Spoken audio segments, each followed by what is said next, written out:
12 എന്നുത്തരം വരുന്ന ചോദ്യങ്ങൾ. 1946 സെപ്റ്റംബർ 2-ന് അധികാരമേറ്റ ഇടക്കാല മന്ത്രിസഭയിൽ ഉപാധ്യക്ഷനായ ജവഹർലാൽ നെഹ്റു ഉൾപ്പെടെ 12 മന്ത്രിമാരാണ് ഉണ്ടായിരുന്നത്. ആധാർ നമ്പറിന് 12 അക്കങ്ങളുണ്ട്. ജൈനമത ഗ്രന്ഥങ്ങളായ അങ്കങ്ങൾ 12 എണ്ണമുണ്ട്. കമ്പ്യൂട്ടറിലെ ഫംഗ്ഷൻ കീകളുടെ എണ്ണം 12 ആണ്. ആംസ്റ്റർഡാമിൽ നിന്ന് ഹോർത്തൂസ് മലബാറിക്കാസ് 12 വോള്യങ്ങളായിട്ടാണ് പ്രസിദ്ധീകരിച്ചത്. 413 ദിവസം നീണ്ടുനിന്ന ഏറ്റവും കാലാവധി കുറഞ്ഞ ലോക്സഭ 12ാമത്തേതായിരുന്നു. ഇന്ത്യയിലെ 12ാമത്തെ മേജർ തുറമുഖമാണ് എണ്ണൂർ.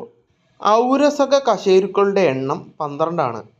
ഗോവ, ദാമൻ, ദിയു എന്നിവ കേന്ദ്രഭരണ പ്രദേശമായിരുന്നത് 12ാം ഭരണഘടനാ ഭേദഗതിയിലൂടെയായിരുന്നു. ലോക്സഭയിൽ സീറോ അവർ ആരംഭിക്കുന്നത് 12 മണിക്കാണ്. സാധാരണയായി ഒരു ബോക്സിംഗ് മത്സരത്തിൻ്റെ ദൈർഘ്യം 12 റൗണ്ടാണ്. ഇന്ത്യയിൽ 12 ജ്യോതിർലിംഗങ്ങളുണ്ട്. ഇന്ത്യയിൽ ഏറ്റവും കൂടുതൽ കാലം പ്രസിഡന്റ് പദവി വഹിച്ച ഡോക്ടർ രാജേന്ദ്ര പ്രസാദ് 12 വർഷക്കാലമാണ് ആ പദവി വഹിച്ചത്. 12ാം പഞ്ചവത്സര പദ്ധതി 2012-2017 കാലയളവിലായിരുന്നു. ഓടിൽ അഥവാ ബ്രോൺസിൽ 12% ടിൻ അടങ്ങിയിരിക്കുന്നത്.